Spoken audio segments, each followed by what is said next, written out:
Entonces, la propuesta que les tengo para trabajar es, ¿por qué la farmacoterapéutica del asma?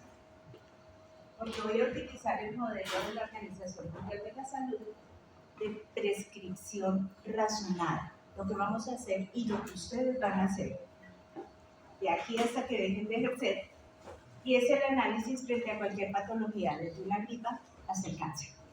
Por cualquier lado yo sigo sistemáticamente esos pasos, y para salirme un poquito del esquema de las farmacologías que me clasifican por los receptores, pero a mi manera de ver es un poquito más difícil de entender. Yo voy a trabajar sobre el modelo del asma para abordar un poco lo que es el estímulo de los receptores beta-adrenérgicos. Trabajamos con agonistas beta-2 para el asma, pero también tengo que hablar de los estimulantes beta-1 y lo que son estimulantes de receptores alfa, y luego entre todos realizaremos las conclusiones. Bien, entonces, volvemos. Seguimos trabajando sobre fisiología de esos receptores. ¿Cuáles son los receptores? Y las respuestas fisiológicas, porque así mismo sé cómo voy a modular la respuesta, bien sea con el agonista o bien sea con un antagonista. Y por supuesto, ya nos metemos con toda esa parafernalia de los nombres farmacológicos, que no es tan rico, pero hay que de alguna manera trabajar con estos fármacos, y pues de acuerdo al receptor y a la respuesta que nos está dando, a la respuesta farmacológica, pues así mismo cuando ustedes se enfrentan al paciente y a sus particularidades, a su variabilidad biológica, pues saben cuál es el fármaco que mejor le conviene.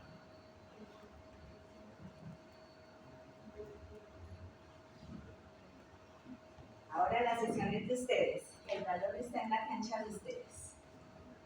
Van respondiendo, por favor. Receptores de la unión neuroefectora del simpático. ¿Cuáles? ¿Nicotínicos? Fíjate, estoy unión neuroefectora. Segunda sinapsis del simpático. Adrenérgicos, ¿cuáles? Alfa y beta, las dos grandes familias, ¿cierto? Unión neuroefectora, alfa y beta. Pero en la parte nicotínica del simpático, en la ganglionar, perdón, sí se dan los receptores nicotínicos. Bien. En lo que ustedes repasaron de fisiología autonómica, la segunda pregunta. En el músculo liso bronquial, ¿qué tipo de receptores tengo?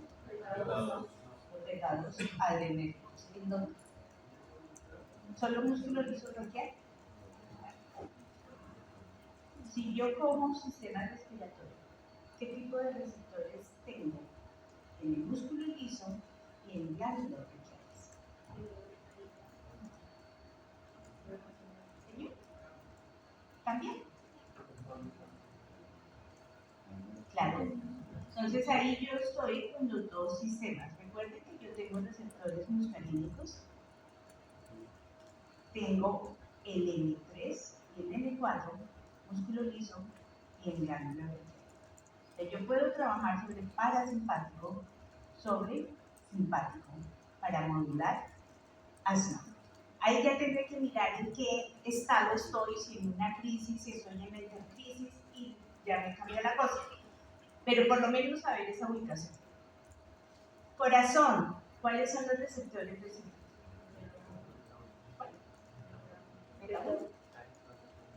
Y en el músculo liso vascular, ¿qué encuentro? ¿Cuál es? Alfa. ¿Cuáles? Tengo alfa 1 y alfa 2 en músculo liso vascular, pero tengo otro tipo de receptores en el músculo liso vascular. ¿Los muscarínicos tengo?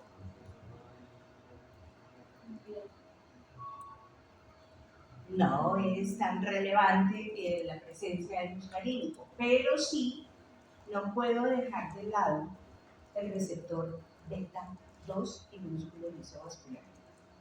Músculo liso vascular. Entonces, si yo lo pienso, tengo tres poblaciones en ese músculo liso.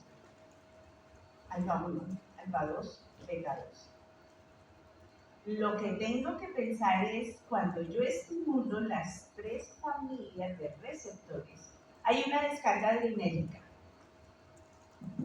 La noradrenalina me coge todos los receptores, ¿cierto?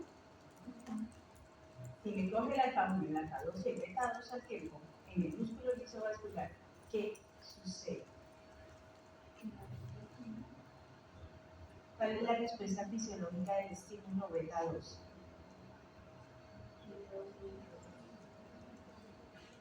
Relajación. Relajación. Es relajación, ¿cierto? Es relajación. Entonces, tengo dos familias de receptores alfa que están haciendo contracción, ¿cierto? Si yo estimulo los alfa en el músculo liso vascular, músculo liso general, me produce contracción. Dos tipos de familias en el mismo músculo liso vascular. Pero tengo el beta 2 que lo que me hace es relajar. ¿Cuál es la respuesta neta sobre el músculo liso vascular? ¿Se equilibra? O sea, el tono vascular no se modifica cuando se estimulan los tres. ¿Qué piensas?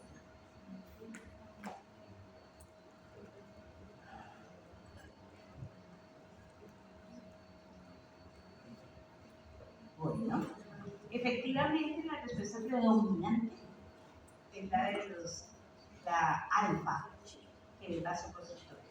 Pero cuando yo estimulo todos los receptores y hay la oportunidad de hacer el monitoreo de la contracción del músculo liso, que eso se hace a nivel experimental, aparentemente los primeros en responder son los beta 2.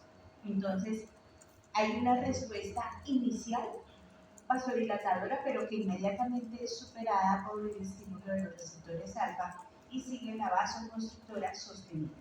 ¿Sí queda claro? Wow. Ahora, díganme las patologías, además del asma, que yo puedo intervenir.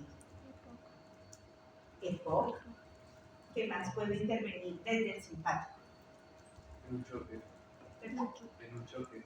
El shock hipovolémico, cardiogénico, anafiláctico también. El hipovolémico me sirve en modular simpático en un shock hipovolémico. Se la tengo ahí. Déjame la respuesta.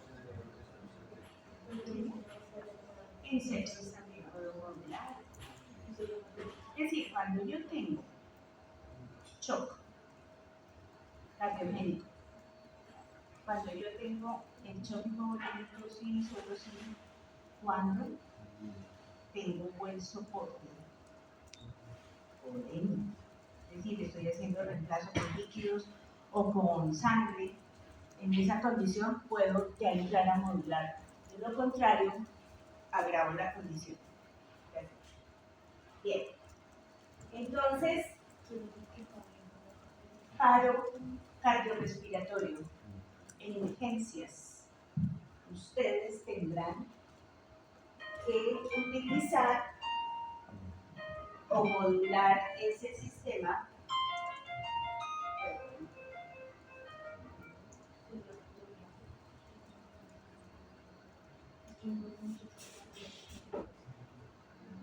listo. Bien. Entonces, paro cardiorrespiratorio.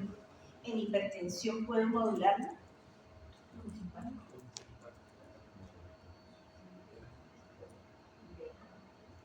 Módulo simpático en hipertensión. ¿Paciente hipertenso?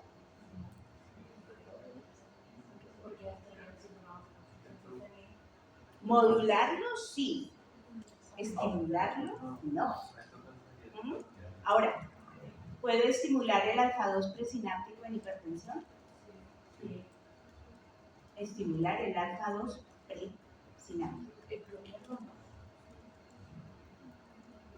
no sería bloqueado para Si yo estimulo el alfa-2 presináptico, ¿qué le hago al neurotransmisor? lo recoge. Me lo guardo, ¿cierto? Y si me lo guardo, pues la disponibilidad será menor y la respuesta será menor. Problema. Para guardarme todo el neurotransmisor necesito tiempo. Entonces, en una crisis hipertensiva, ese esquema no me serviría. ¿Mm? Para un paciente que sea hipertenso crónico, que no está en crisis, no sirve. Bien, entonces ya con esto, fisiológicamente, cuando la noradrenalina sale en una descarga, yo tengo estas 6 acciones como respuesta del estímulo simpático. ¿Están de acuerdo?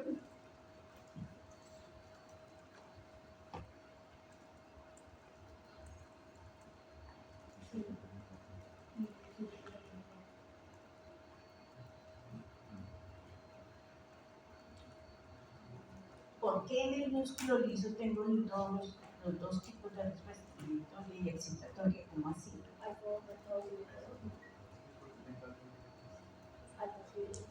¿Cómo? Por lo que estamos hablando de los vasos y el musculizo de los vasos, saca uno a todos y de todos.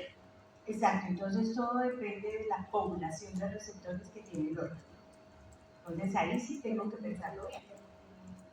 Por ejemplo, habíamos dicho que en piel, cuando yo estimulo el simpático, cuando ustedes hacen la inspección en un paciente que está en una crisis adrenérgica, ¿cómo se le ve la piel? Estimulación simpática.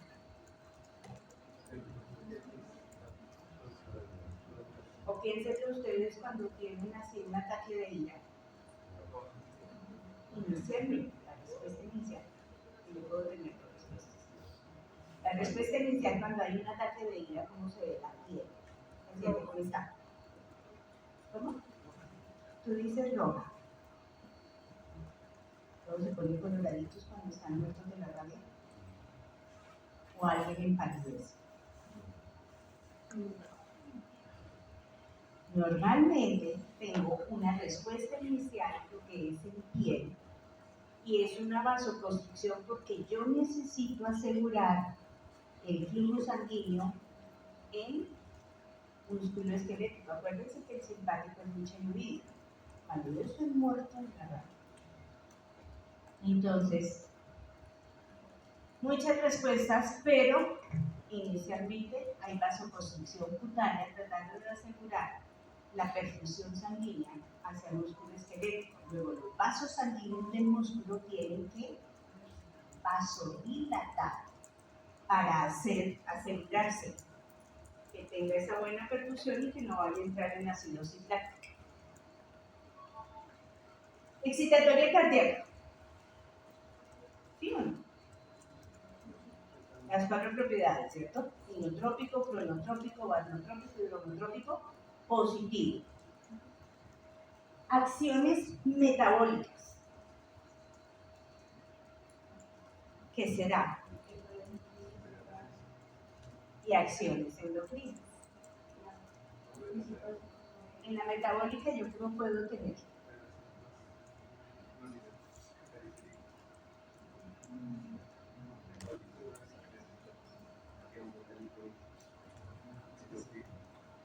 aumento de glicemia. Y en las endocrinas,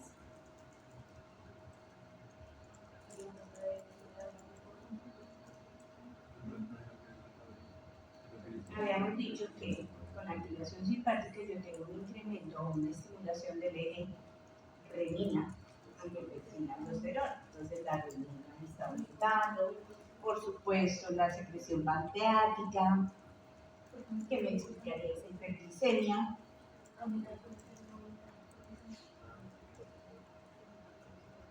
Acciones sobre el sistema nervioso central. ¿Cuáles?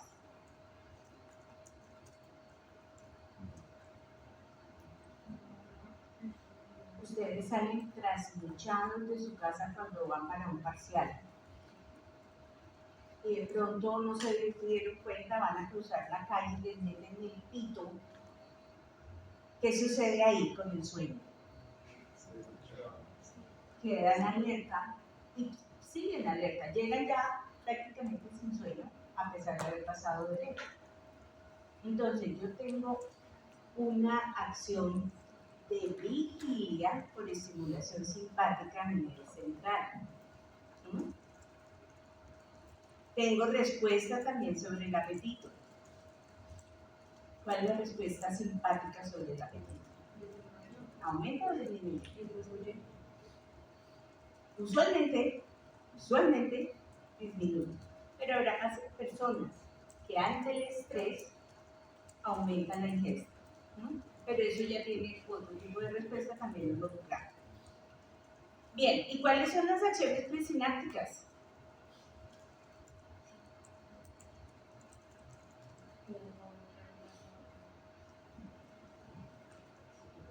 Si son acciones presinápticas, ¿cuáles son los receptores que se están involucrando?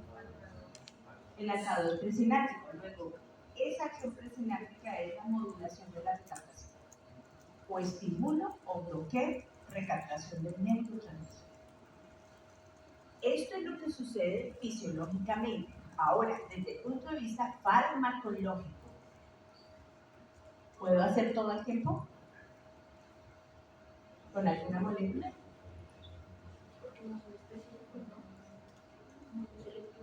¿Será? ¿Qué dice? Claro, yo tengo noradrenalina sintética, tengo adrenalina, luego puedo repetir o mimetizar la respuesta fisiológica. Entonces, tengo con la adrenalina y noradrenalina que me producen todas las acciones, pero hay circunstancias donde yo no quiero todas esas respuestas. Entonces, casi que se me vuelven en efectos adversos cuando yo solamente quiero broncohidratar.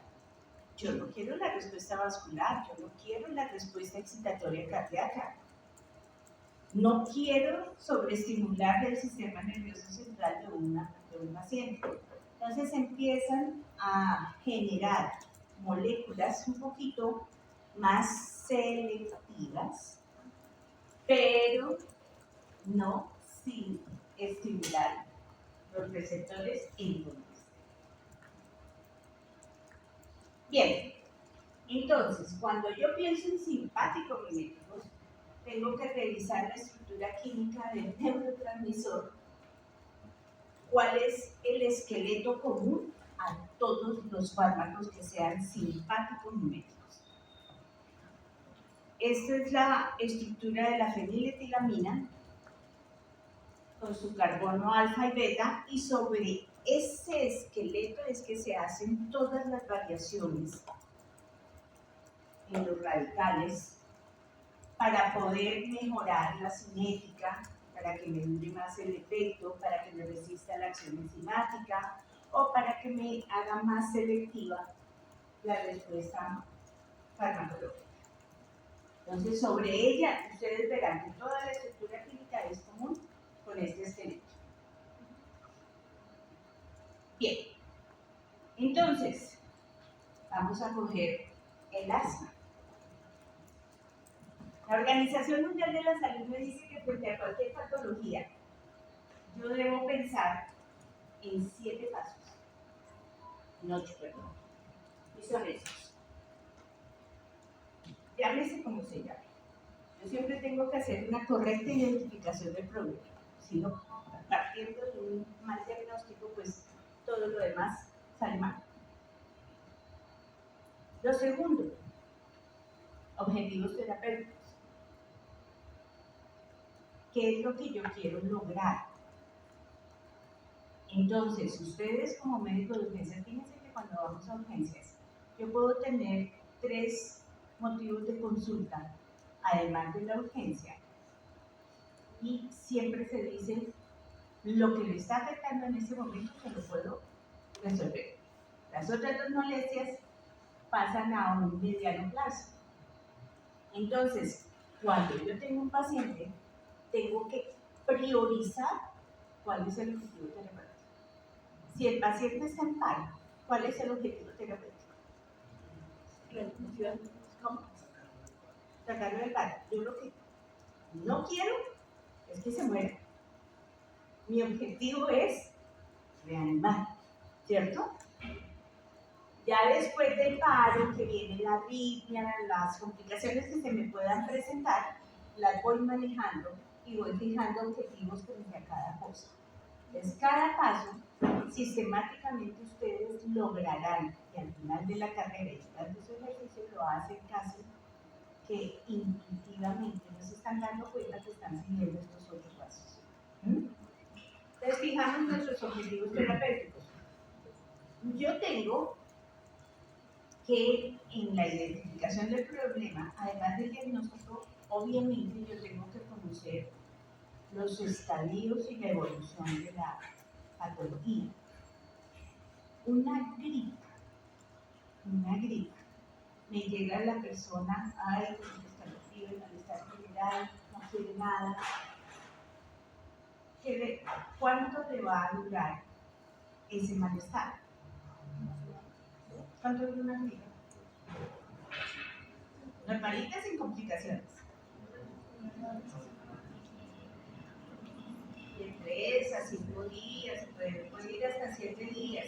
Tolero algo de fiebre y que no me llegue, no me supere los 39 grados porque ya la cosa es otra cosa. Pero necesito identificar esa evolución natural. Si me llega a consulta un paciente que me dice, mire que llevo con una gripa 15 días, eso es normal.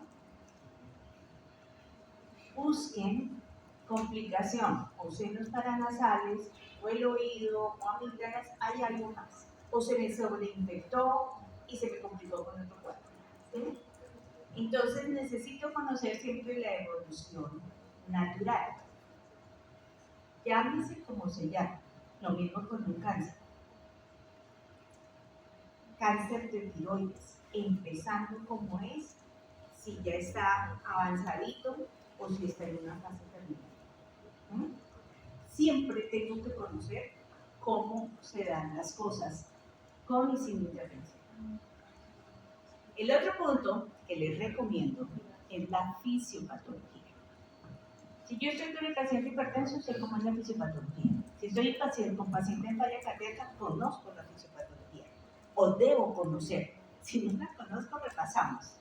¿Por qué? Porque de acuerdo a la fisiopatología yo puedo decir, oiga, si le hago una intervención en este punto, puedo mejorar la evolución natural de la patología.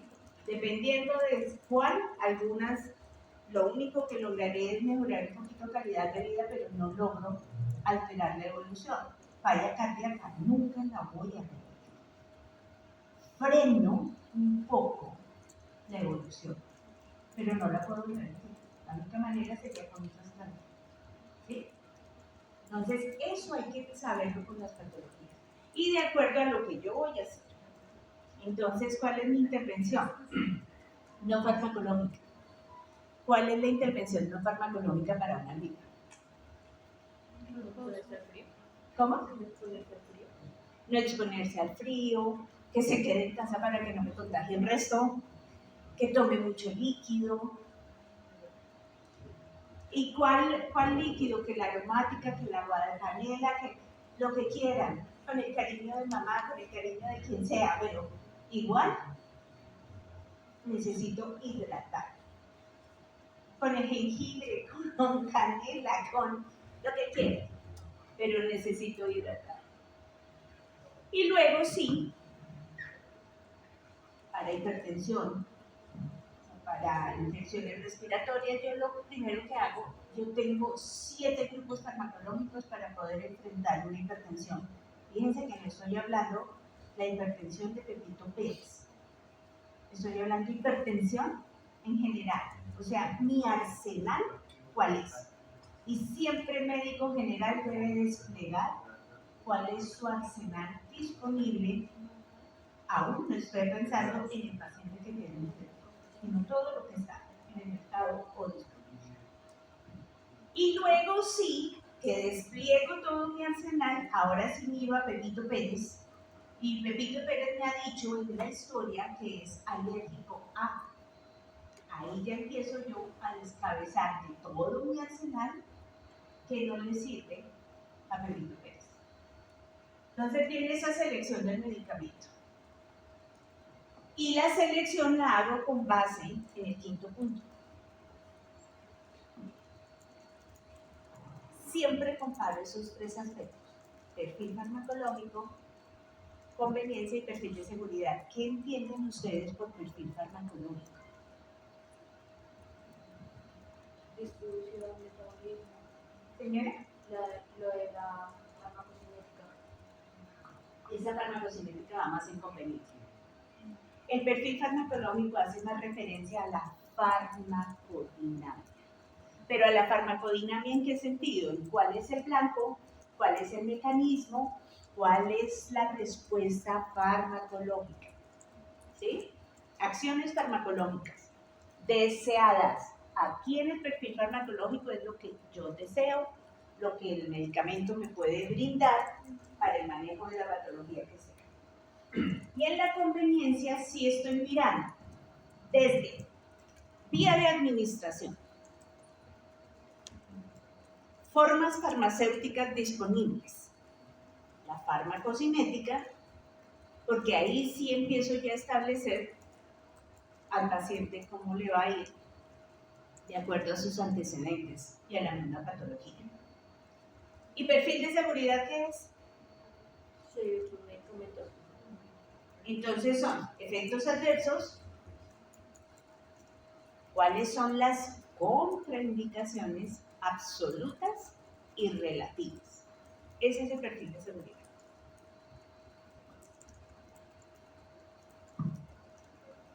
Ahora sí, Pepito Pérez tiene falla renal. Me toca revisar que el fármaco que yo le vaya a trabajar no me afecte su función renal. O si necesariamente tengo que darlo, tengo que ver cómo le ajusto la dosis para que no se me vaya a acumular. ¿Sí está claro? Y después de que ya, teniendo en cuenta la historia de Pepito Pérez, la evolución de la enfermedad de Pepito Pérez, los antecedentes de él y la comparación de los grupos, hago la selección del medicamento que a él le conviene. Tengo que darle indicaciones. ¿Cuáles son las indicaciones al paciente? Cuando tomarlo, El horario, o sea, la posología, cómo tomarlo con o sin alimentos, donde debe consumir. cómo almacenarlo, pero lo más importante son las alertas.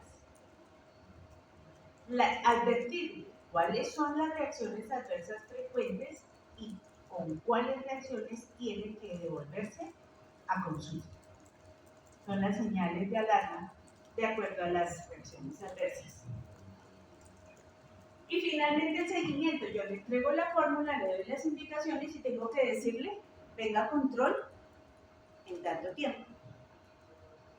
La gripa, la cita control. No, ¿cierto? Pero sí le doy la indicación de que si pasa más de 10 días con la sintomatología o empeora, ahí sí tiene que volver a consultar. Pero no le voy a hacer un seguimiento como si se lo hago, por ejemplo, a un hipotiroidismo, que cada 6 semanas le voy a pedir sus pruebas para saber si la dosis de la levotiroxina le está funcionando o no, o hay que ajustarla. Hasta ahí estamos claros del esquema de la prescripción razonada en general. Entonces, con ese esquema, voy a coger el ácido.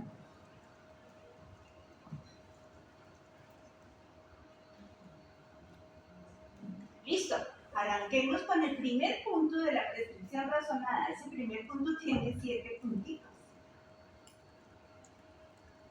¿Cómo se define el ácido? una enfermedad inflamatoria crónica. ¿Qué más?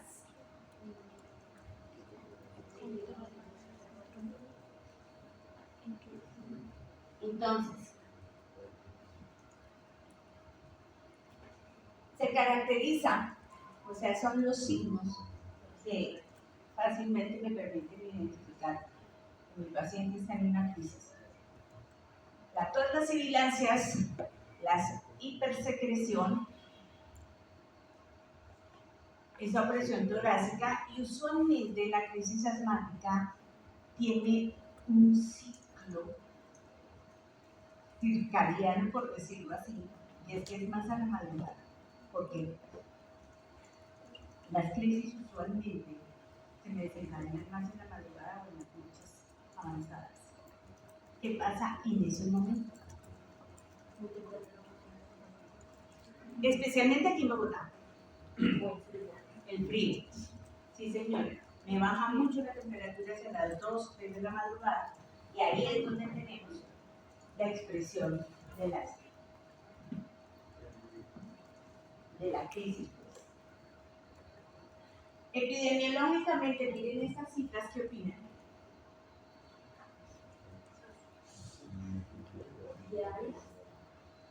Ajá. 1000 muertes diarias a nivel mundial. Cifras de la OMS. Eso es de la OMS. Y en Colombia se supone que alrededor de 5 millones de personas viven con esta condición. Lo que quiere decir que un médico general sí o sí tiene que saber identificarla y empezar el tratamiento precoz. Entre más rápido se haga un tratamiento adecuado, mejor es el pronóstico. Entonces, tenemos que aprender a reconocer esta patología. Y para 2023, miren que las enfermedades respiratorias crónicas fueron la cuarta causa de mortalidad, según el DANI. Ustedes saben que siempre hay un subregistro. Entonces, necesitamos sí aprender.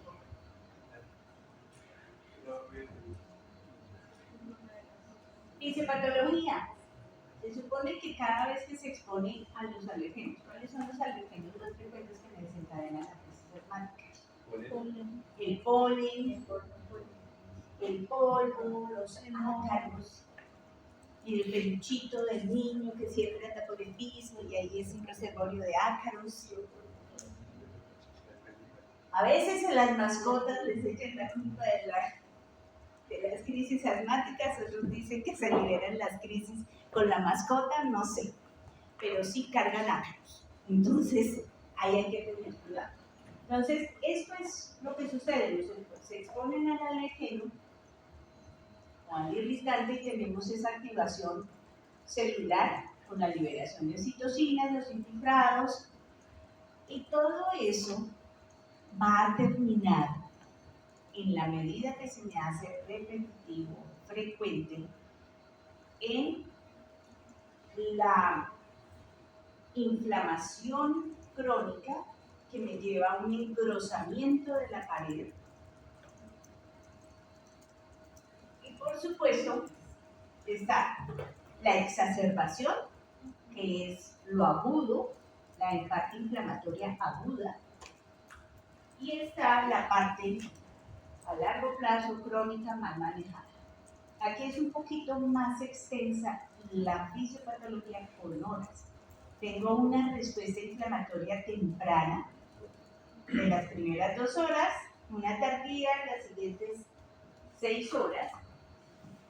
Entonces, en las primeras 2 horas es la respuesta de los complejos inmunoglobulina y alergeno.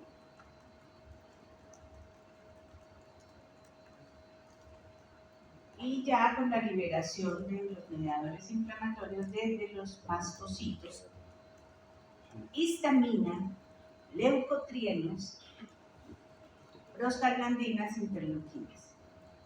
¿Por qué me interesa conocer bien los mediadores inflamatorios? porque ahí yo puedo intervenir, ¿sí o no? ¿Qué hago? Utilizo un antihistamínico. Ya se expuso al alergeno. Ya los mastocitos reventaron y me generaron todo esto. ¿Me sirve el antihistamínico? Ya se liberó la histamina, no, el antihistamínico me sirve como preventivo. Pero ya una vez instaurada la crisis, el antihistamínico de verdad no tiene mucho que hacer aquí. Y miramos por el lado de los linfocitos. Entonces ya las citocinas con la liberación de proteasas antes de los eosinófilos, que es lo que en realidad me va a modular el remodelado. Yo puedo utilizar antiinflamatorios no esteroideos en una crisis asmática, es una respuesta inflamatoria. Es un grupo grande de antiinflamatorios. Fisiopatológicamente puedo hacer esa intervención. Me están liberando prostaglandinas y antiinflamatorio. Me inhibe la síntesis de prostaglandinas. Pregunta, ¿es correcto utilizar un antiinflamatorio no esteroideo en crisis asmática aguda, mirando la fase temprana inflamatoria? Porque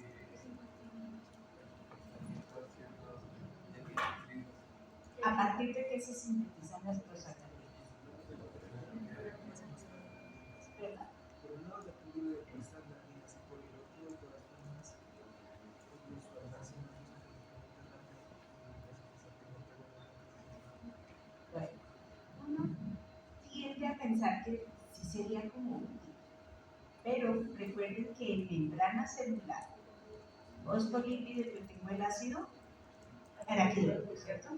Y a partir del ácido araquidónico se me sintetizan prostaglandinas por una vía y leucotrienos, tromboxanos por otra vía.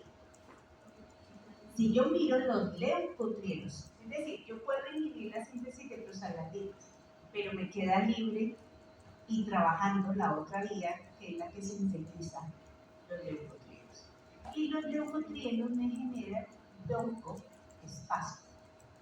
Luego, antiinflamatorios no esteroideos nunca se utilizan para manejo de crisis asmática. Sí necesito acción antiinflamatoria, pero no es de los AINES. Por eso es que cogemos otro grupo farmacológico que ustedes han visto que se utiliza, que son los glucocorticoides, que tienen esa actividad antiinflamatoria. Señor.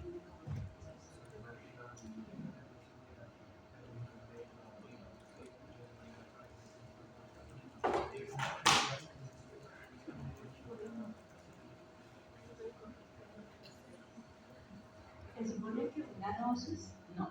Cuando me hacen ciclos de tratamiento, sí, me lo puede desencadenar. En lo posible, si el paciente ya se conoce y nos dice, yo no puedo tomar un medicamento con este video, y se le maneja de una semana. Solo así. Bien, entonces ya con esa fisiopatología, antihistamínicos, antileucotrienos, por supuesto, todo eso lo podemos modular con el corticoide como antiinflamatorio, ¿cierto? Si yo le doy un corticoide inhalado, ¿me mejora la crisis?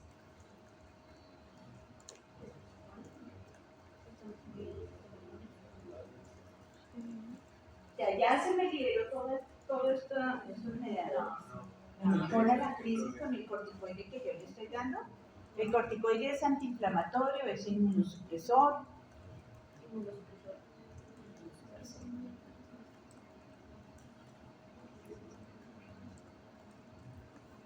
Dijimos que me produce tos, que me produce sibilancias. ¿La sibilancia es la expresión de qué? De la obstrucción de la vía aérea, por el espasmo, pero además porque está lleno de moco, ¿cierto? Entonces, ¿el corticoide me va a mejorar esa obstrucción? No, no. El espasmo se mantiene, el corticoide no me modula el espasmo, ¿cierto? Y tampoco me modula la hipersecreción bronquial que hay. Solo la parte inflamatoria.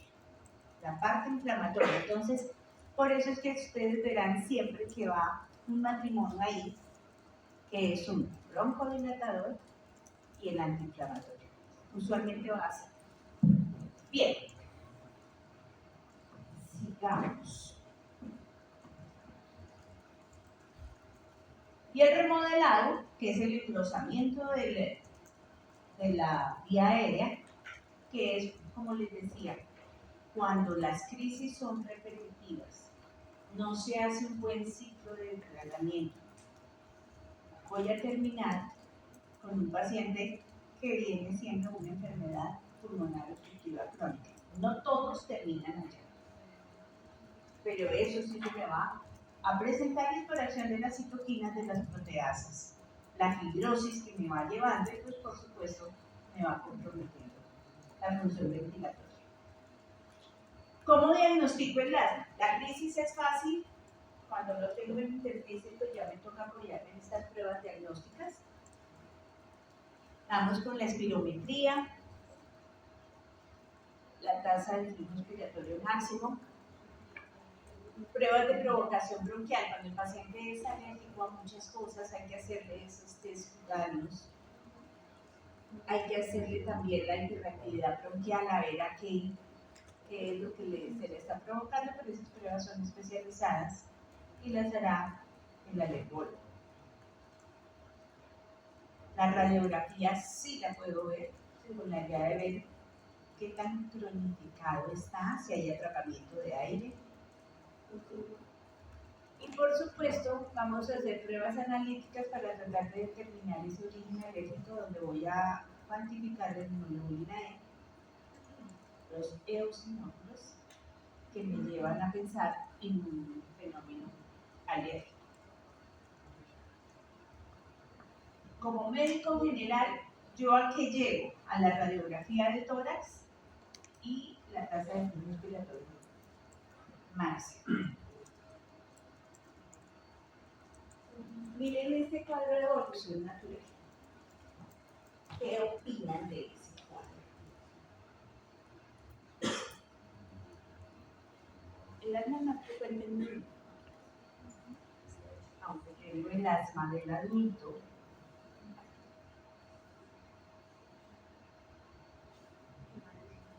cuando me empieza el lactante, se esperaría que máximo en la adolescencia se estuviera resolviendo, autorregulando. Y pasa. Son pocos los casos que siguen hacia la adultez y como les decía que me van a terminar en una enfermedad pulmonar obstructiva crónica. Y tengo asma de inicio en adultos, no necesariamente que venga desde niño. Y son esos ciclos, curación, reactivación, curación, reactivación. Y ahí es donde yo tengo que tratar de romper el ciclo, hacer un buen manejo y si soy médico general, remitir para que sea bien estudiado, se logre saber cuál es el detonador de las crisis para poder manejarlo. Bueno, según la guía Gina, de donde salió la definición en el 2023, entonces, de acuerdo al control de la patología, me la divide en tres. Está controlada, no controlada o parcialmente controlada. Todo depende de la frecuencia de los síntomas, si son diarios, qué tanto le limita la actividad al individuo, si se presentan los síntomas nocturnos o al despertar. ¿Necesita medicación de rescate, sí o no? ¿Cómo está la función pulmonar? Y si se presentan exacerbaciones. Entonces, si me limita actividades, Pues ya eso me está diciendo que va parcialmente controlada. El hecho que se me presenten los síntomas nocturnos o no, y exacerbaciones de una o más exacerbaciones al año. Y el no controlada es cuando me tiene tres características de la parcialmente controlada. Ahí, ¿qué quiere decir? Que yo voy a tener que utilizar medicamentos de rescate. Entonces, la definición, vimos cuál era la epidemiología, vimos su definición como tal, esos signos, vimos también cuál es la evolución natural, cuál es la fisiopatología y cuál es la evolución natural. En los objetivos, ¿cómo estamos? Lo primero que yo necesito es controlarle los síntomas. Al controlar los síntomas, por supuesto, mejora la función respiratoria. Vamos a reducir las exacerbaciones al máximo, tratar de que ese individuo vuelva a reintegrarse a su actividad diaria para mantener esa calidad de vida. Entonces serían 5 objetivos terapéuticos. ¿A cuál se le da prelación?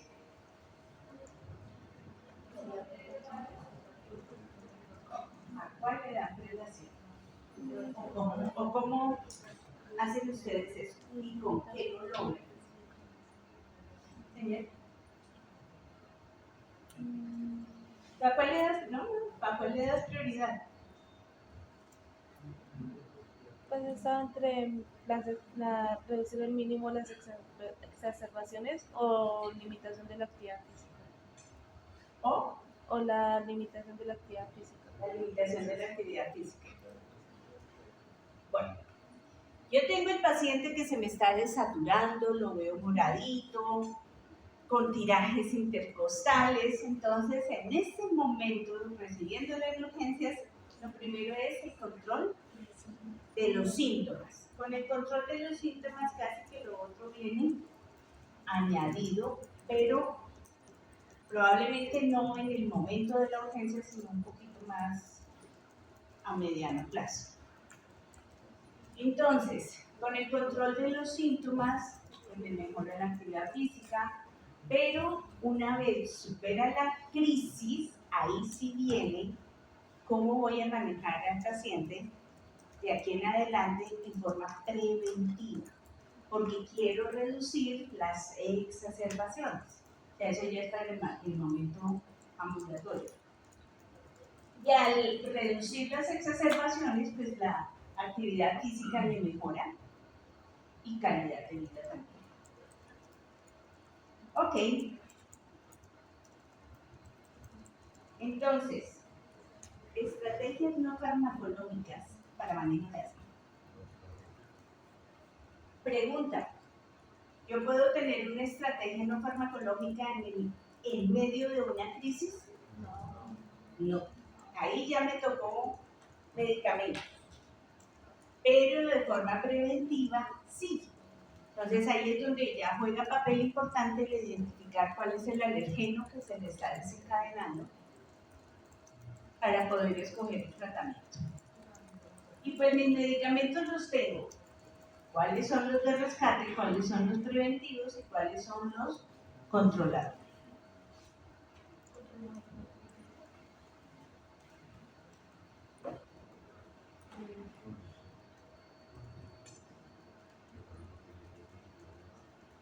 Entonces, tenemos los de rescate serían los estimulantes beta 2 adrenérgicos. Son los que tengo de rescate. Preventivos, los corticoides inhalados, teníamos un grupo farmacológico que eran las cromonas, pero ese ya no los estamos usando. Y controladores, agonistas beta 2, pero de larga acción. Los de rescate son los de corta, los otros son los de larga. Antileucotrienos y xantinas como la teofilina. Y en la punta de la pirámide tengo los corticoides orales. dependiendo del paciente, habrá momentos donde se le dan ciclos de corticoide oral, que eso ya es dominio del neumólogo. Nosotros llegamos hasta los beta agonistas de larga acción. Ese es el arsenal. Ese es el arsenal. Ahí esta es la de 3. La guía, la GINA, entonces miren que nos está diciendo que el corticoide inhalado va de entrada. Pueden ser dosis bajas y si se necesita algo de rescate, puede ser el formoterol. Que ese formoterol, es decir, yo uso los de corta acción, entre esos está el salbutamol en nuestro medio, salbutamol y terbutalina. De larga acción es el formoterol, que eso lo utilizo más cuando ya has superado las crisis.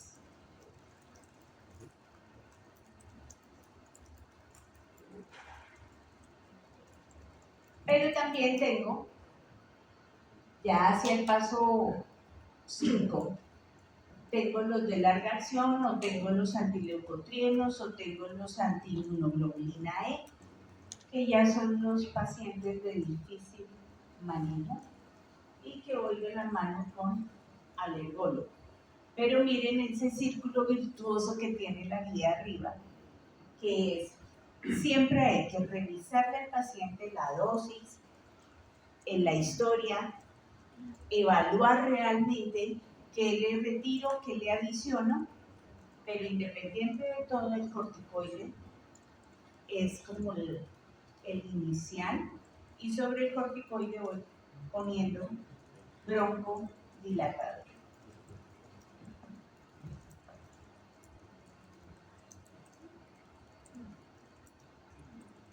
Acá, entonces, tenemos como protagonistas los beta 2, adrenérgicos. Pregunta: los tengo para administrar nebulizados y con el inhalador de dosis medida. ¿Qué ventaja tiene la nebulización?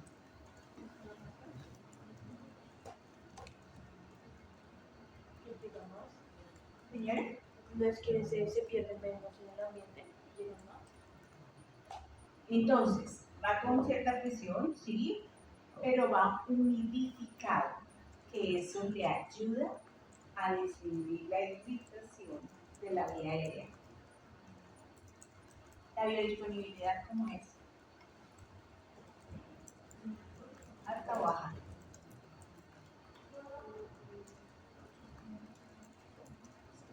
Nebulizado, la biodisponibilidad es alta o baja. Es baja. Para ser nebulizado, sea inhalado, es baja. ¿Qué ventaja tiene? El que sea baja. Menos efectos adversos. Menos efectos adversos. Sin embargo, siempre que ustedes utilicen broncodilatador betamimético, tiene los mismos efectos adversos, así la biodisponibilidad esté por debajo del 5%. Entonces, bueno, lo que les decía, tengo el corticoide de inhalado en dosis baja, es la primera medida que yo voy tomando, luego se le agrega el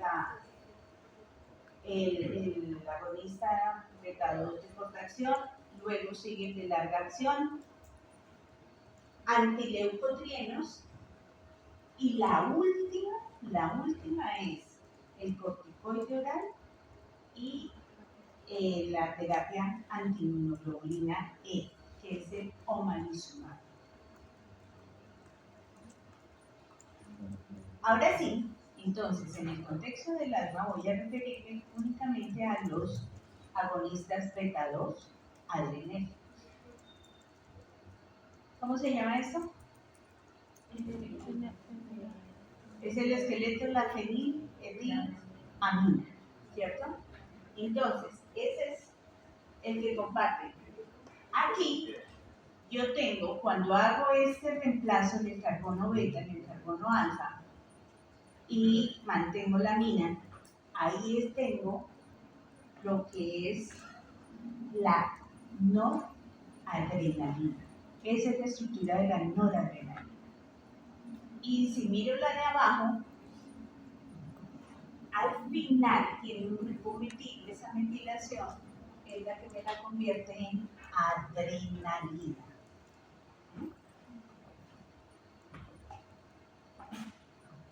Bien. Noradrenalina. Yo quiero actividad broncodilatadora. Noradrenalina tiene actividad broncodilatadora.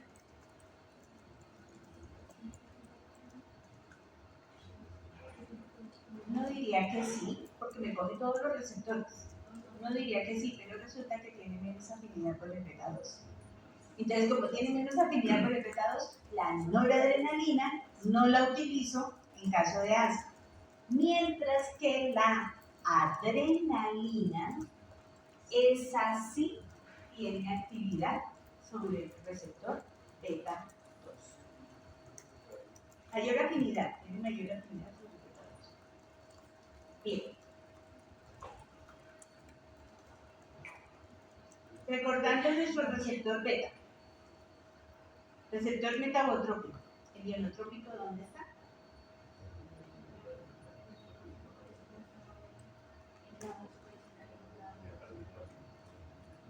El ionotrópico está en ambos sistemas. ¿Pero en qué nivel? En el ganglio.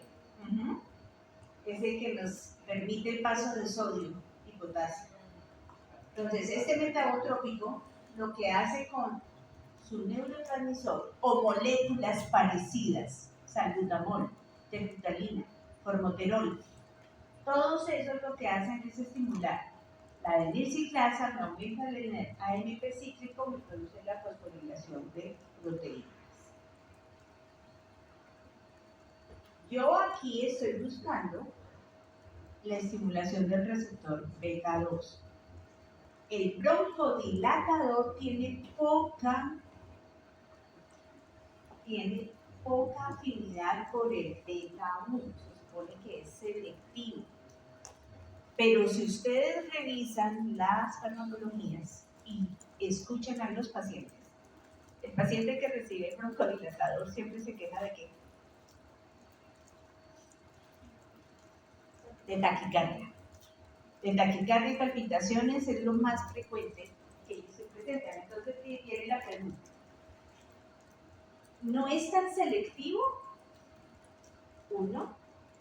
O dos, estimula también tiene receptores beta-2 en corazón. Yo tengo receptores beta-2 en corazón. Doctor Google, ¿qué dice? ¿Hay beta-2 en corazón?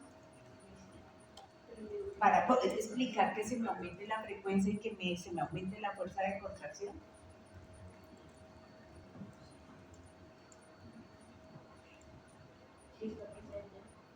¿Sí? ¿En qué parte? Aurículas, ventrículos y nódulos.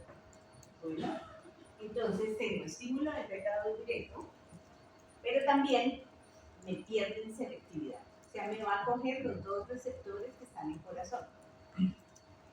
Por eso les digo, uno siempre coge la población predominante y se le olvida que tengo algunos receptores que sí me están respondiendo al betamimético. Independiente del que yo escoja, de larga, de corta, nebulizado, inhalado, siempre hay que monitorear frecuencia cardíaca. Bien. Los dos de corta acción son terbutalina y salbutamol, son los dos que tenemos en nuestro cuerpo. Ustedes miran las farmacologías y eso sale un reguerón, pero nosotros solo manejamos eso. Cuando yo miro, voy a ver la estructura, mi esqueleto. Terbutalina está en el rosadito y el salbutamol más en el oscurito. Entonces, esta es la fórmula de la terbutalina y aquí tengo el salbutamol. Entonces, simplemente para mantener la acción broncodilatadora necesito la presencia de los hidroxilos en el anillo benceno. Eso me asegura la respuesta broncodilatadora. Los radicales en la cadena lateral de los carbono alfa y beta lo que hacen es que sean un poquito más resistentes a la acción enzimática.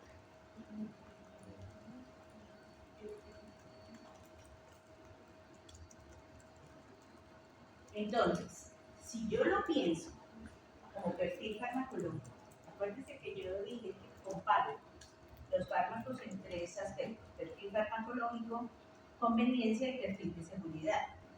El perfil farmacológico, cuando yo digo salbutamol, el más frecuentemente usado acá, blanco de acción, beta-2 adrenérgico, mecanismo. ¿Cuál es el mecanismo de acción? Agonista. Eso es agonista. Y ahí te quedas corta. Estimulación de la vía. ¿Cómo? Estimulación de la cascada para abajo.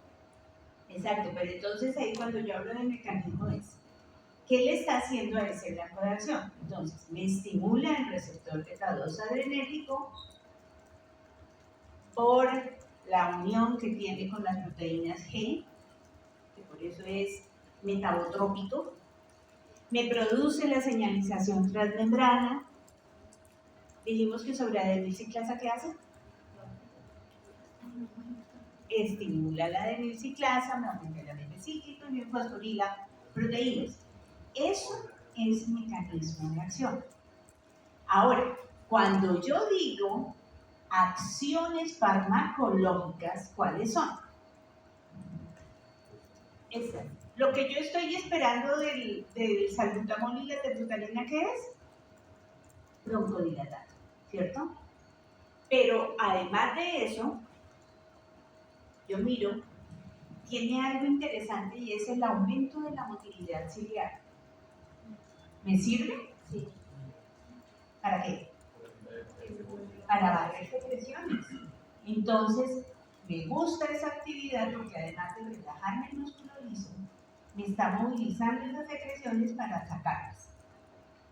Pero miren que además tiene esas otras tres acciones que opinan. Dice que suprime liberación de mediadores inflamatorios. Lo tengo en crisis. ¿Me sirve? Sí. Si ya está en crisis es porque todo está afuera. Ya liberó todos los mediadores, pero sí me está haciendo pensar que en intercrisis, a manera preventiva, me puede servir. Entonces, esos broncodilatadores los puedo mantener un tiempo, preventivamente. ¿Sí? Me inhibe la fosfolipasa 2, ¿eso qué es?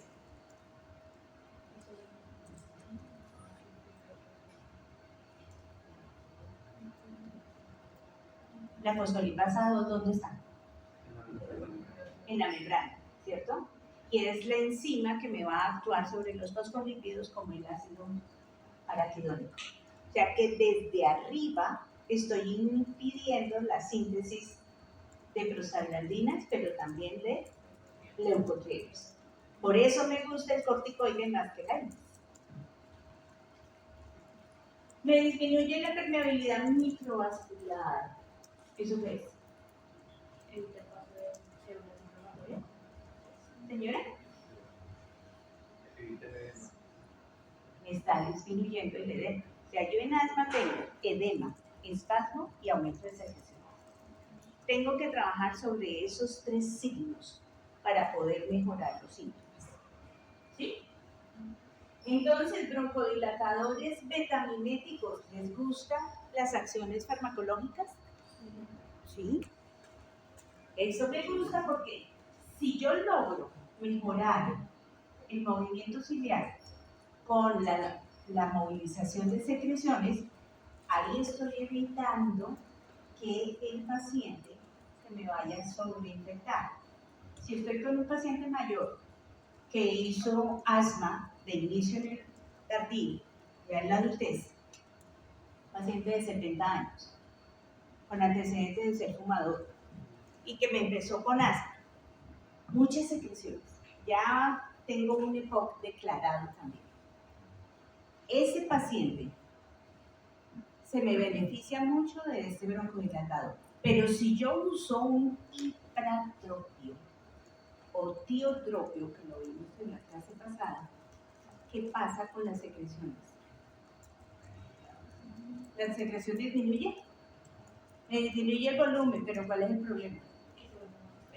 Ese sí no me mejora la motilidad ciliar, todo lo contrario, la disminuye.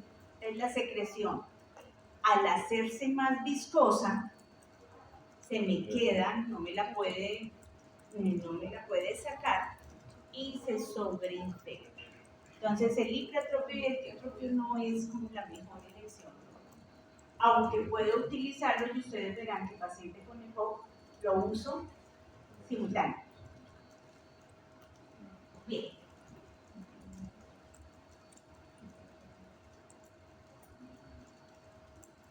Efectos adversos, lo frecuente, taquicardia, palpitaciones, arritmias. No a todos los pacientes le da arritmias. ¿Qué es lo que sucede? Si el paciente tiene de base alguna arritmia, se la exacerba.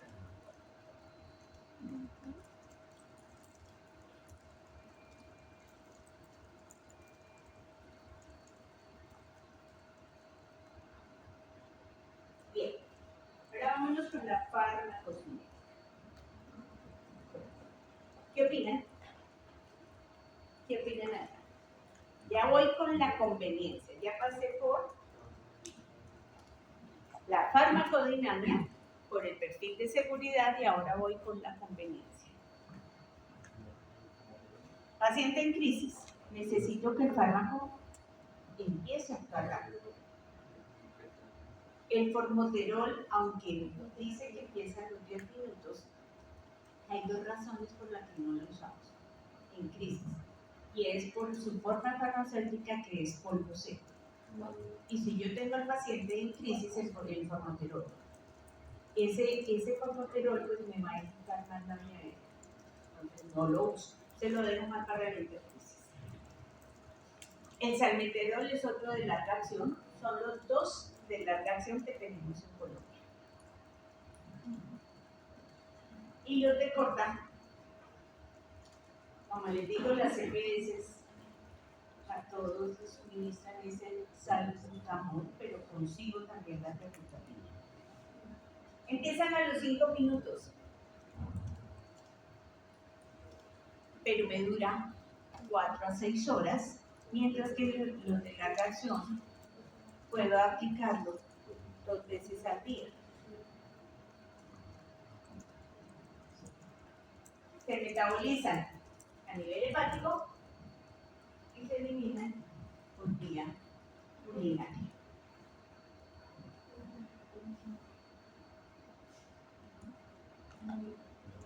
¿Qué opinan de estas contraindicaciones?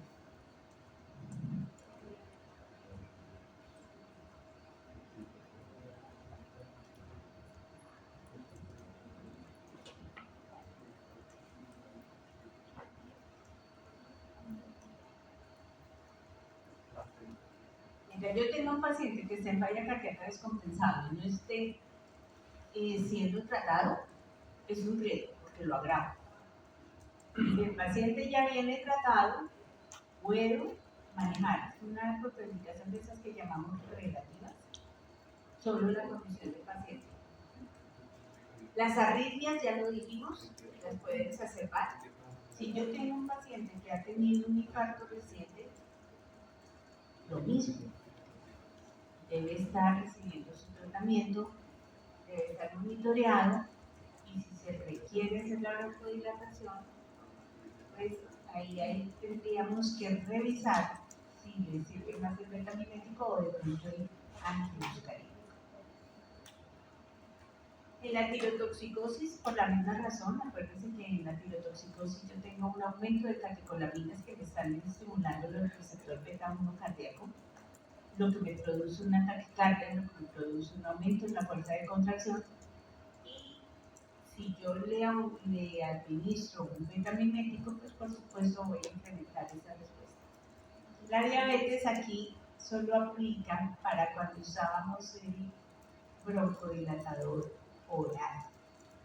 Para el inhalado, para el nebulizado, no es una contraindicación por la biodisponibilidad baja, por la forma farmacéutica que estamos usando, la diabetes. Y la hipertensión arterial no controlada, es decir, la que está asociada con feo pronóstico. Acuérdense que si yo aumento gasto cardíaco, estoy aumentando presión arterial.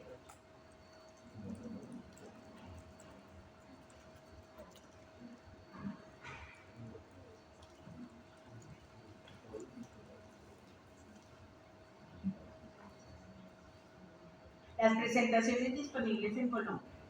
Entonces, la terbutalina la tengo hasta en ampollas, pero ¿qué sucede? Nosotros habíamos dicho que el beta-2 está en músculo liso y el útero es músculo liso. Luego, la terbutalina, hasta hace unos años, se utilizaba como útero inhibidor. Es decir, paciente que me hacía amenaza de parto prematuro, pues había que frenarle las contracciones para llevarla lo más cercana a término, y lo hacíamos con terbutalina. Por eso es que tenemos la presentación en ampollas. Hoy por hoy se ha visto que tenemos otras alternativas más seguras. La solución para nebulizar el 1%, ¿qué significa el 1%?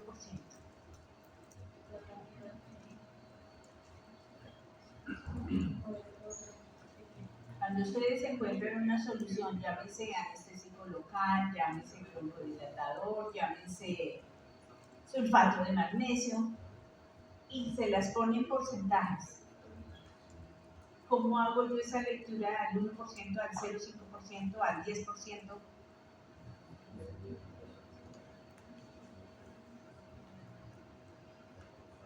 Eso quiere decir que si está al 1%, es que tengo 1 gramo por cada 100 mililitros. O sea que cada mililitro, ahí se los está diciendo, cada mililitro tiene 10 miligramos. ¿Eso es cierto?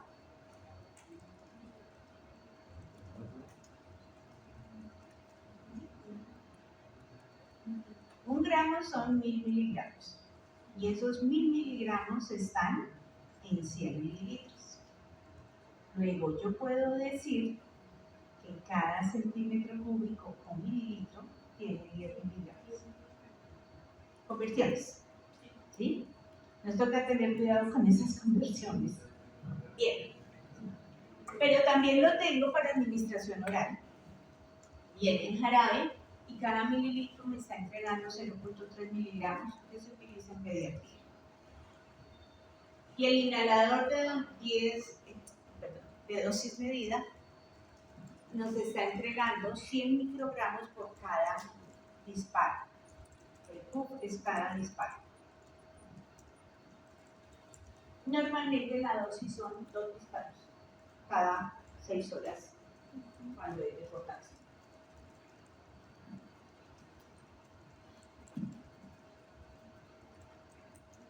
Bien, con los niños lactantes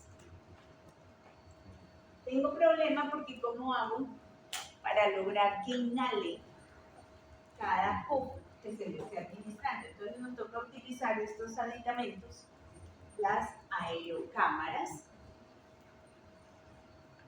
¿Qué es lo que busco? Como ven, tengo la mascarita que le hace el cierre hermético con la cara. Por el otro lado me ensambla el inhalador. Normalmente en el adulto uno le dice, trae la boquilla, la boquilla espaciadora, y que cada vez que dispare, inhale, para que se aproveche la dosis, o si no le queda toda impactada en orofaringe y termina dividiendo el broncodilatador.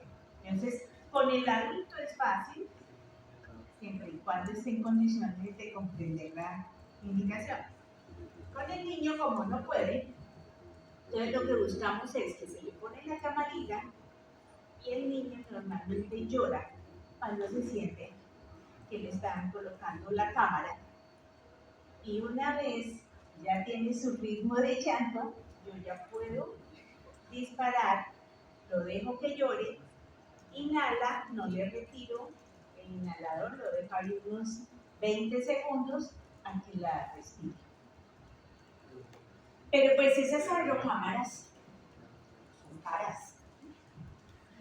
Y en nuestro medio, pues nuestra población no toda está en condición. Entonces, como tengo la diapositiva, nosotros somos bastante creativos y se construyen a partir de las botellitas de agua. Las botellitas de agua personal tienen la boquilla perfecta para colocar el inhalador y se le corta la colita a la botella y se le protege obviamente el filo para que no lo vaya a cortar. Pero es una manera de hacer una camarita chichoriana, pero que de verdad nos saca de apuros en ámbitos rurales o incluso acá, con pacientes que no puedan comprar.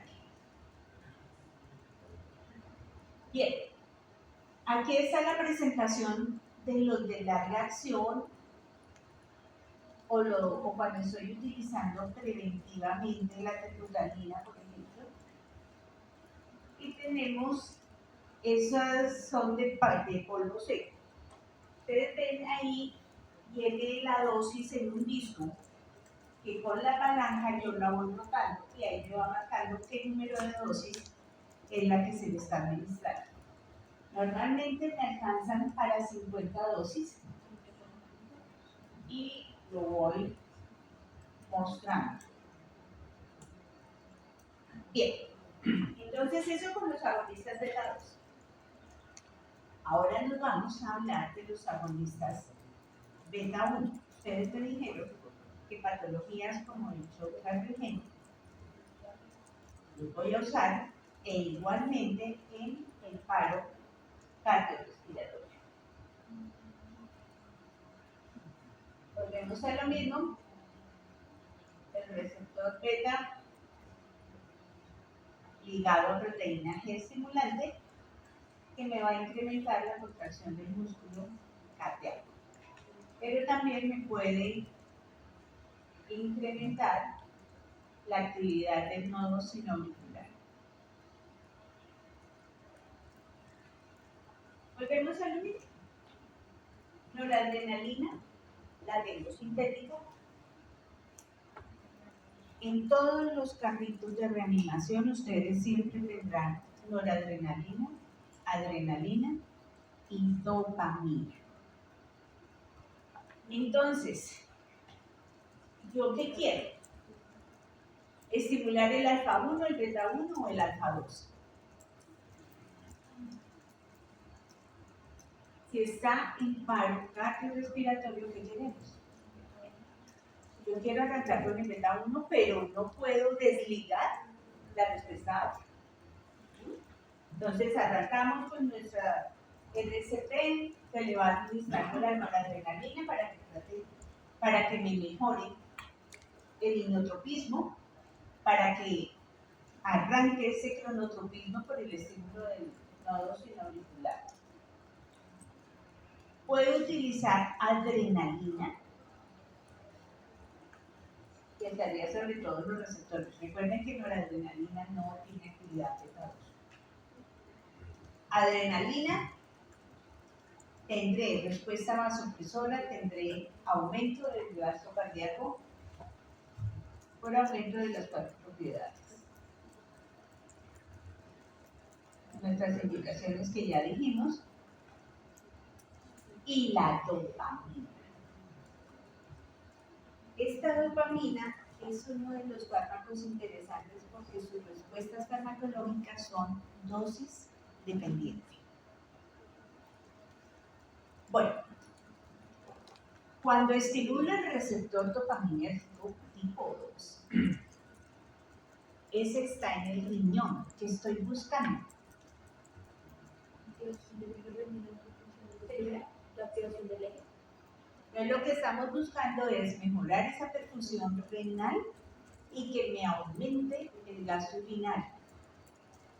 Entonces, el paciente en shock, primero arranco con esa dosis para verificar que el riñón está respondiendo. Y es con la dosis más baja, que es de 1 a 5 microgramos por kilo minuto.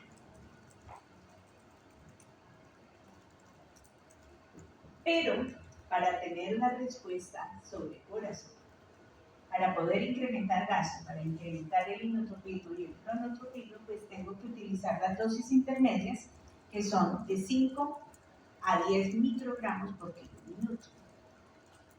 Con esa respuesta mejoro presión arterial.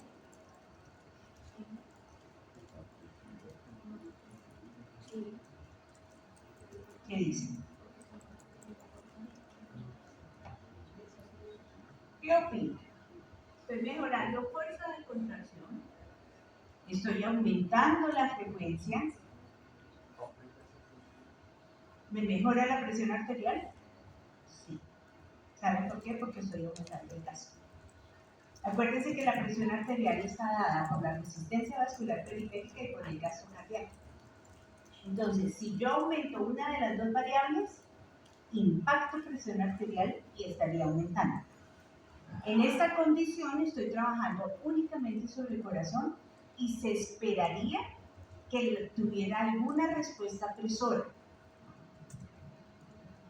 Pero se puede dar que no me mejore la presión lo que yo deseo y tenga que pasar a la dosis más alta, que es la que me va a estimular o me va a dar la respuesta alfa, que es por encima de los 10 microgramos por kilo minuto.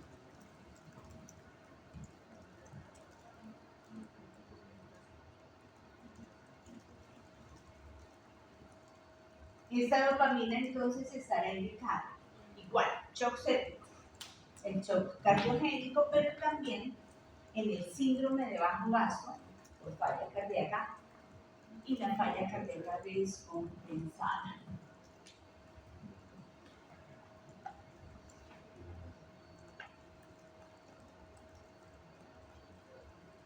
La dopamina tiene una condición. Ella se administra únicamente por vía parenteral, intravenosa, pero su característica físico-química es alcalina. Y al ser alcalina me irrita muchísimo los vasos en que se administra, por eso necesito que sea un vaso de calibre grueso, por eso se prefiere la administración central o en su defecto un vaso de diámetro amplio. Y la extravasación. Hace unos años tuvimos un accidente con una niña de 2 años en cuidado intensivo. ¿Qué pasó? Le cogieron vena periférica mal y le administraron dopamina. Ustedes saben que en los niños es muy fácil que se pierda la vena y hagan extravasación. ¿Por qué me hizo una necrosis?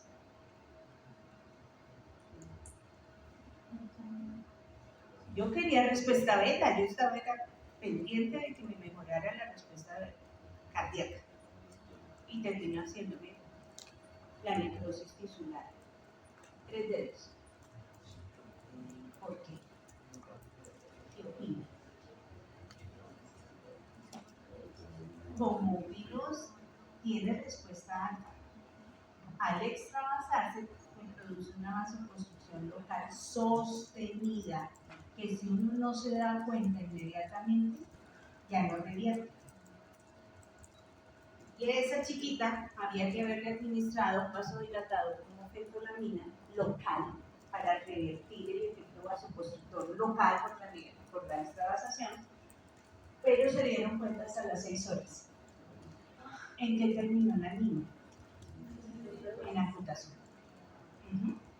Y adivinen en qué terminaron el equipo que estaba de turno.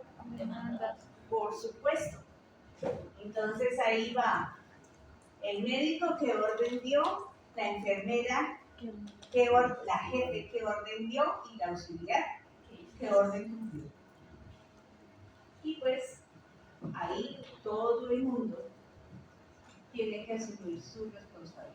Bueno, entonces, en síntesis, dopamina por vena gruesa, el grueso canino.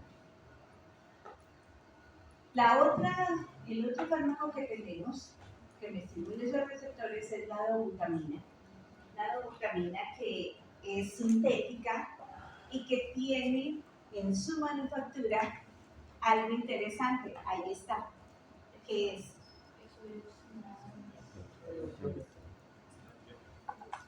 Es una mezcla racémica, ¿cierto? Y es una mezcla racémica que tiene el isómero dextro y el isómero levo. Pero miren las respuestas de cada uno. Dice que la dextro es agonista beta. Si es agonista beta 1, ¿qué produce?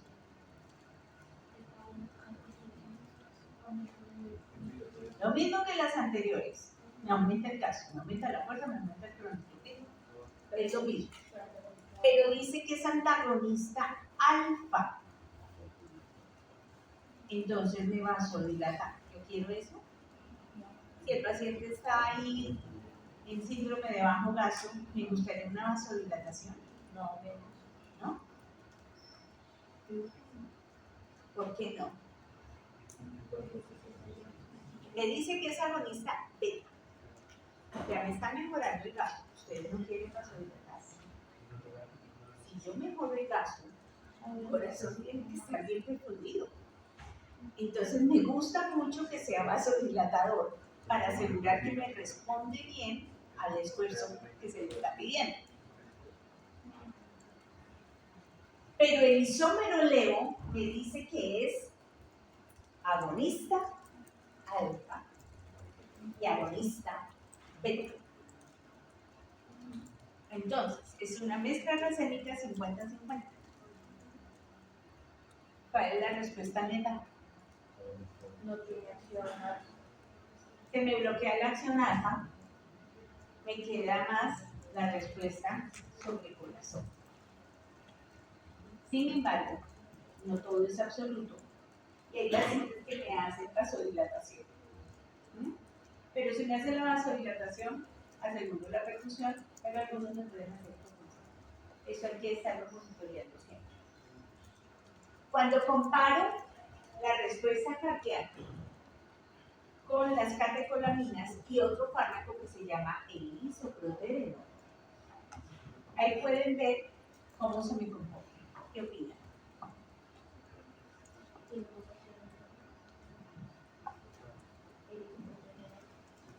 Efecto cronotrópico, quiero que revisen esta.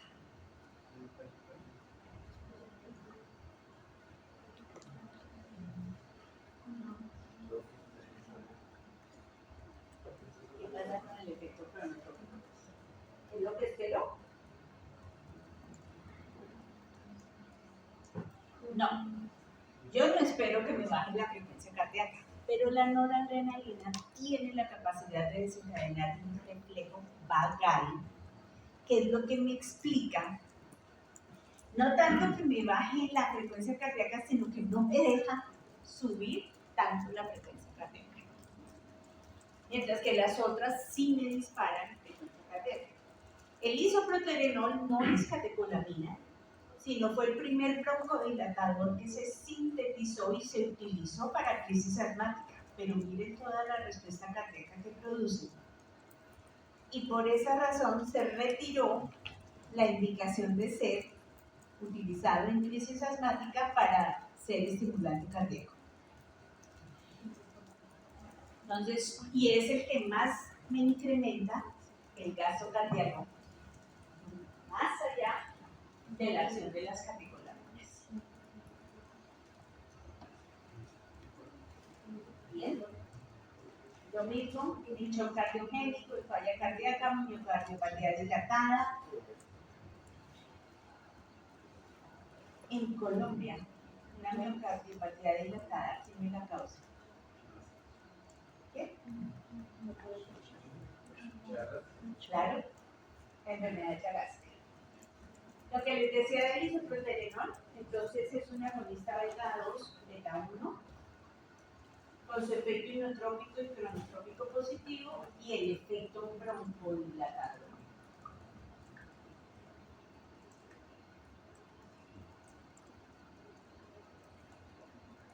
Cerramos agonistas beta 1. ¿Qué me queda? Catecolaminas y el isoproterenol. Y la sintética, que es la dobutamina, que es la mezcla racémica. Todo es lo que voy a utilizar en reanimación cardiopulmonar o en falla cardíaca descompensada. Más o menos sería como la síntesis de ese grupo de fármacos.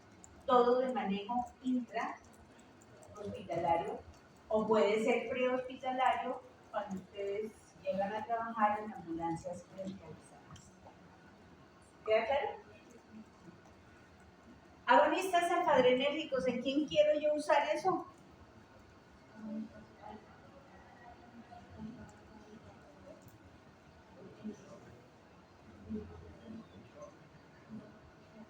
¿Médico general usará agonistas alfa-adrenérgicos?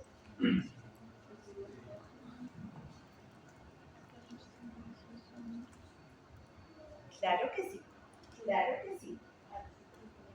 Cuando están haciendo su internado, su rural, y hay ferias y fiestas en el municipio donde se encuentren, pues lo usual es que van a llegar pacientes para sutura. Ahí yo utilizaré agonistas alfa. Necesito suturar un paciente que se macheteara. La mano. Van a suturar. ¿Para qué quieren un agonista alfa-adrenérgico?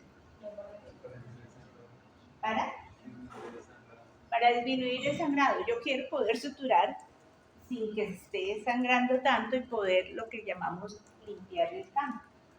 Entonces lo voy a utilizar, sí, pero recuerden que si es en partes distales, yo no uso anestésicos con vasoconstrictores. Entonces normalmente es el anestésico que lleva el vasoconstrictor combinado.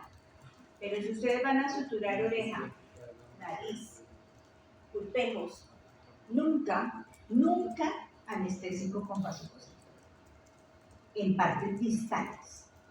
Puedo utilizarlo antebrazo, que ya la irrigación, me puede armar irrigación colateral fácil, pero en los distales no. ¿En qué otro tipo de pacientes voy a utilizarlo?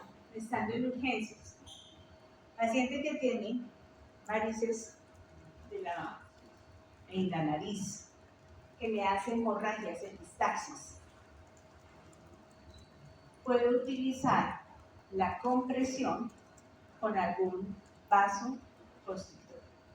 Mientras se le define, si se le cauteriza el vaso, lo venotorrino, lo que sea, puedo utilizar, siempre y cuando no haya otra patología de base.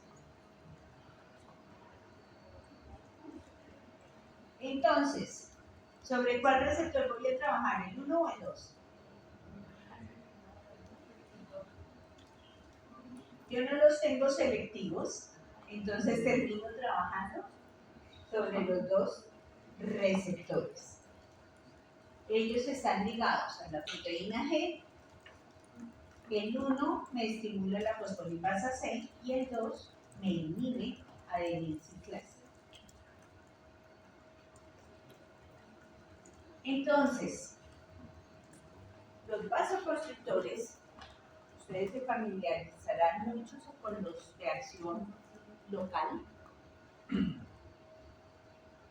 Y recuerden, pues, que todas las catecolaminas que vimos, pues tienen esa actividad vasoconstrictora, sistémicos, y tengo unos fármacos que son selectivos para receptores alfa 1, como la fenilefrina y la pseudoefedrina.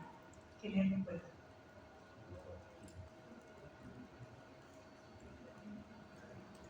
son los que están usualmente combinados con antihistamínico, con analgésico en antigripales. Noxpirin, Descongel, Pax, Noxipax, todas esas cosas tienen estos sistemas.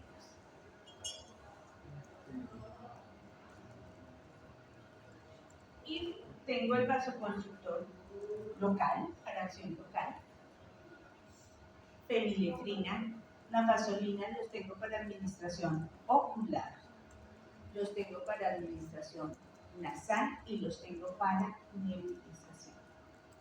Por ejemplo, la fenilefrina la tengo para en gotas oftálmicas, la nafasolina y oximetazolina, esas las tenemos para administración nasal, y la adrenalina la tengo para nebulización. Pues fíjense que la adrenalina yo la nebulizo bien para asma, una crisis asmática, o la puedo nebulizar para paciente pediátrico que me hace laringotraqueitis, donde el edema es muy marcado. Necesito rápidamente intervenirlo y por eso recurrimos a la acción vasoconstrictora de la adrenalina.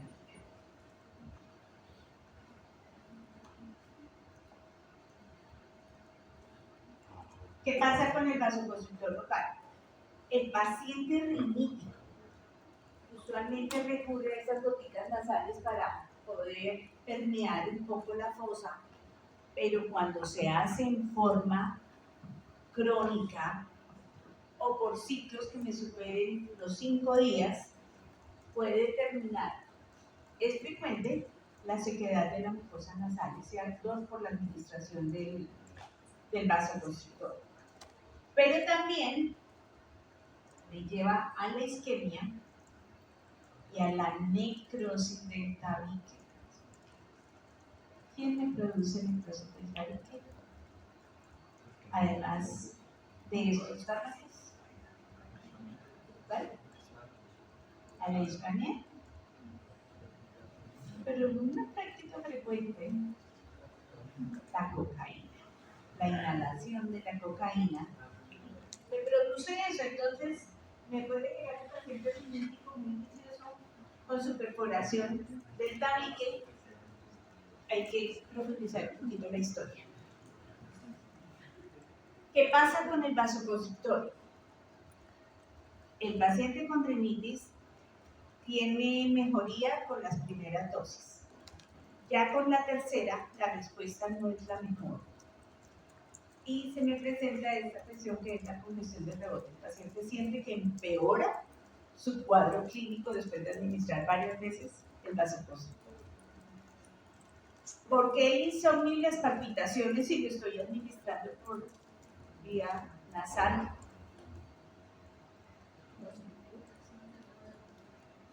Porque alcanza a absorber algo y es probable que me esté estimulando receptor beta 1.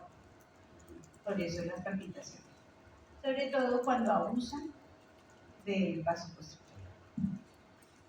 La cefalea es frecuente y lo recomendable es no pasar de 5 días. Ahora, estimulantes alfa que puedo usar en el manejo de la hipertensión arterial. Entonces, acá sí tengo que irme a la ubicación presináptica de los receptores. Vamos a modular el alfa 2. Y hay solo 2 fármacos que trabajan sobre ese receptor, que es la clonidina y la alfametildopa. Esa alfametildopa es la única que tiene aprobación por la FDA para manejar hipertensión en el embarazo. ¿Qué pasa? Yo les dije, para crisis no me sirve. Manejo de hipertensión crónica me funciona. Aunque la clonidina le hicieron una forma farmacéutica que son las llamadas obleas. ¿Cuáles son esas obleas? Son Es una administración para aplicar sublingual, pero es como un papelito. Se pone sublingual, rápidamente suelta su principio activo y pasa a torrente circulatorio y tendría una actividad inmediata. La clonidina en esa presentación sí me puede servir para manejo de crisis hipertensiva. Como actúan, me pasan la barrera hematoencefálica, tienen efecto sedante, me producen somnolencia y desde el nivel central me pueden favorecer la bradicardia. Y a nivel periférico se asocian con disfunción sexual.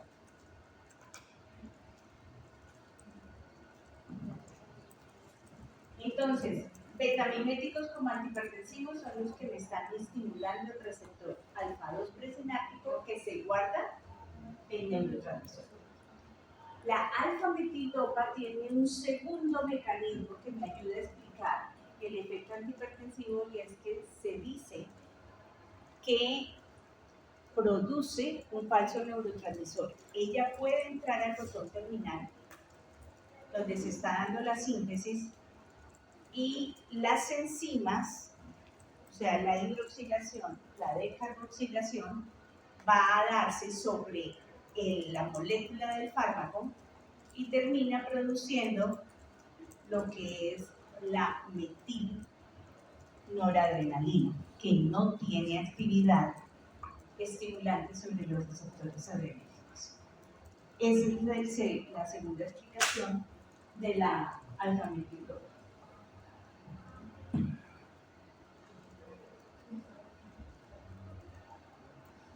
Listo, muchachos. Primera parte concluida. ¿Preguntas? Señora. ¿Cómo se logra que solo actúe sobre el presináptico y no sobre La estructura química. Es por estructura química que ella hace esa selectividad del alfa-2. ¿Y por qué podría generar disfunción eréctil si la erección no depende del parasimpático? Señora. La erección no depende del parasimpático, ¿por qué genera disfunción eréctil? Tienen los dos sistemas. Y esta sí es más por acción simpática. Bien. ¿Listo, muchachos? Entonces dejamos acá. Nos vemos en 15 minutos. ¿Creen que lo hagamos en 15 minutos para salir más temprano?